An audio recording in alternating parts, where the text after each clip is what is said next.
We now head east where the Boston Celtics won their third straight game, this one by a score of 117-112 over the Los Angeles Clippers. Kemba Walker continued his recent resurgence with 25 points to offset another off-shooting night for Jason Tatum. The Clippers got 32 from Paul George and 25 from Reggie Jackson, who got the start for Kawhi Leonard, who was a late scratch with back spasms. Second straight loss for the Clippers, both on the road to tough Eastern Conference teams, first against the Bucks on Sunday and last night against the Celtics. All right, Drink, for you, was this game more about the Celtics or the Clippers?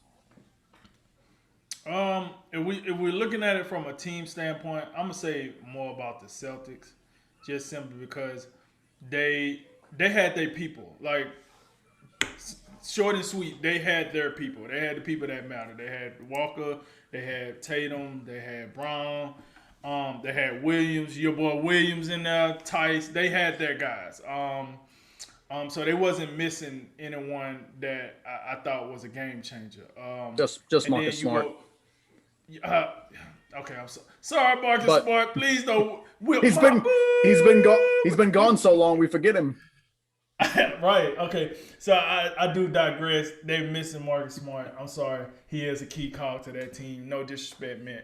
But I still my answer doesn't change. I don't know if, they won the game. So even if he was there, I would think they still would have won the game. So his impact, whether here or there, I thought they was the more together team. They was the clearly the more healthier team of the two. With the mysterious pulling of one Kawhi Leonard. I don't know what that was about, but usually if a player is having back spasms, it's on the report somewhere before the game. Usually you got some beat writer or some guy hiding under the bleachers, something that gets the scoop and then, gets on Twitter and let us know what the deal is. It was none of that. I mean, from what I heard, Kawhi Leonard was on the court ready to get introduced as a starter, and hey, we're gonna have to pull him, which probably wasn't the most ideal situation for Ty Lue and the Clippers, because now Paul George he got to do what he do, and so on and so forth, and you got to pick up the slack. With that said, though, just like I said in the last segment about the Lakers, I'm gonna say the same thing about the Clippers.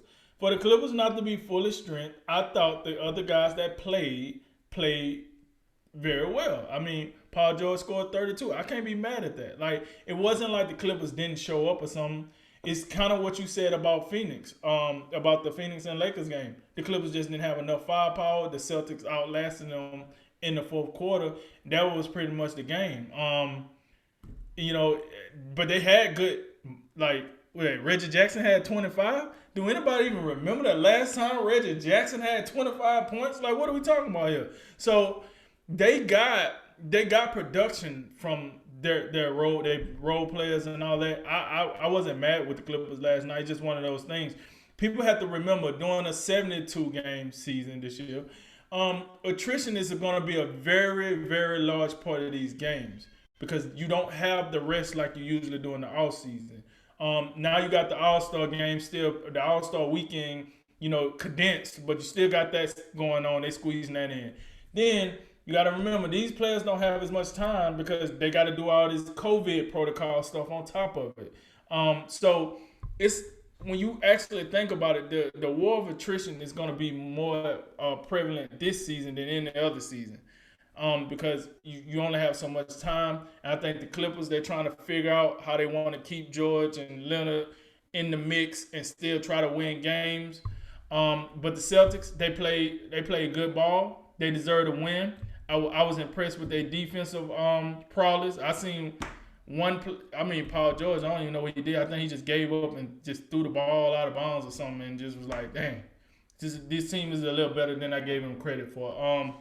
So it told, in totality, to answer the question, it told me more about the Celtics, but only because the Celtics are more healthier than the Clippers right now. I do think if Kawhi Leonard played last night, they win that game. I just got a feeling they win that game. Off of what I seen, what they. I think your mic went muted. I'm not saying the Celtics trash or anything. Don't beat me up, but that's just like how I felt when I was watching the game. and we seen what we seen. So good win for the Celtics. The Clippers will be fine. We'll see. When both of these teams are full strength, I think they do play later on, and then we'll see which team is better. But hats off to these guys, man. It was a good game. Look, hold on, before I pass this on, TNT, that was a good slate you had on last night. Even though we was hanging up on, I don't know what this segment was about, Shaq not knowing what current players, some crap like that. I don't know why we cared about that so much, but the overall product last night was pretty good for TNT. So shots out to them. Yeah, I thought this one was extremely well played. The first half, there was some exceptional shot making. I didn't think it was a case of either defense just out there just flopping up and down the court, just not playing, nobody contesting. I just thought guys were making offensive execution was off the charts. Guys making tough shots. But to the question, I do agree. I think it was more about the Celtics. The Clippers are a little bit in a similar position as the Lakers, not quite at full strength. Kawhi Leonard out last night, and you gotta think, when a guy gets pulled that late, that's got to have somewhat of a psychological impact on the team. But got to give a lot of credit to Reggie Jackson last night because he was fantastic. Right. I don't remember when the last time he said a 25-point performance, and also, but how efficient he was. 10 for 14, 5 for 6 from three. That's about as good. I don't know if he can play much better than that. But Boston last night, Kemba Walker, I think he's the story right now in Boston.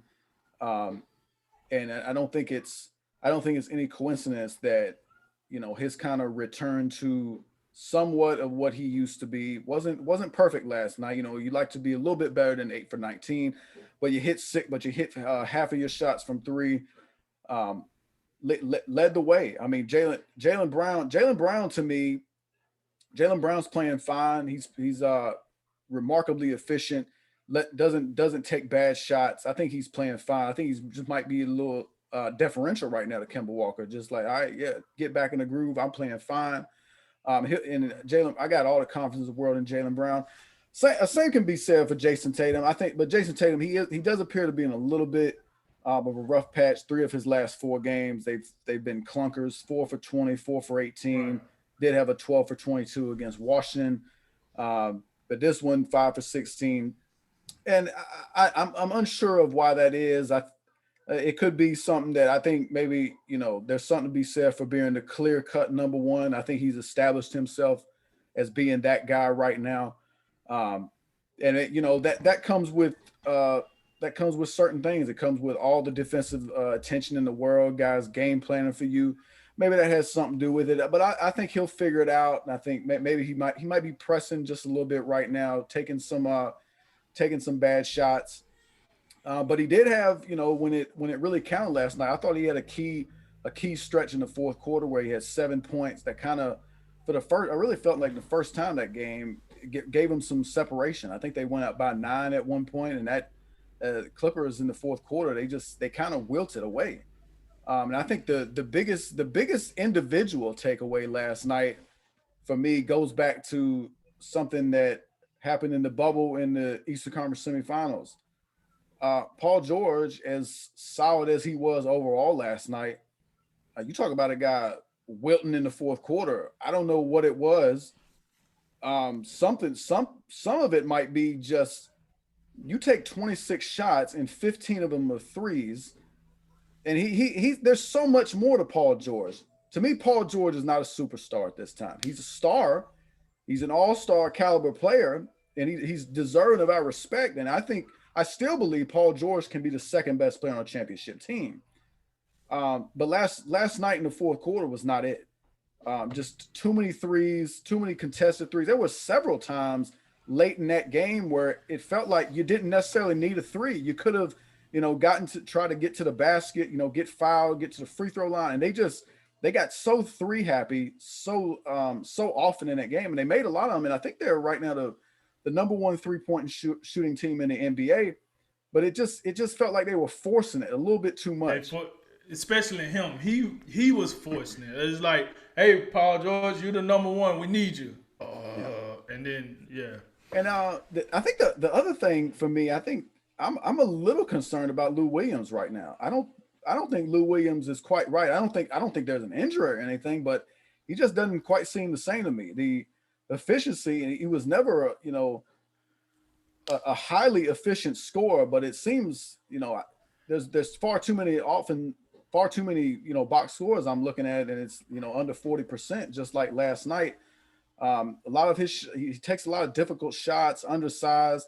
But I think the Clippers right now, the concern I have is no Montrezl Harrell, Hey, and now hold on, Lou hold on. Williams. I was just gonna say about Lou Williams. Yep. Yeah. Here's the thing, right? He said he going through a lot of things personally, but he said what hit him the most was when he went back to Magic City and they didn't have the wings that they had in the bubble. It Oh, really threw him off his game, you oh. know. So we got to take it easy on Lou Williams. I mean, wings are very important in the African American community, all right. And they didn't have his flavor. Excuse me, then. You're right. You play that. We're gonna go that route. All right, moving on to the next guy. Like talking. By the way, yeah, Marcus Morris left the game with a concussion. That turned out to be a big deal. I just want to say on that, when you can get a concussion in an NBA game from a guy's elbow, good Lord, what I can't imagine the force that must have. Well, concussions they're a hot topic in the NFL every year, but Right. in basketball, when elbows fly, I just don't you find it a little bit like what force must have been behind that elbow Right. to give a guy a concussion who's he's not soft. Marcus Morris ain't soft, and he got knocked out of the game. That turned out to be a big deal. Right. But yeah, overall, I think the other takeaway for me is, and I think you alluded to it as well, the Clippers, they seem to be a little bit too perimeter oriented. It goes back to what I said with like all the threes they made, and they're a great 3-point shooting team, but I think at this time they got some. I mean, Zubac, I like Ibaka Zubac, and he played pretty well last night. You got Ibaka in there, but Ibaka is just too much perimeter stuff for me. But I think as much as I still like the Clippers, I got a lot of confidence in them still. And of course, when Kawhi Leonard plays, they'll be fine. But I think overall, I would be more concerned right now about the Clippers and the way they look than the Lakers.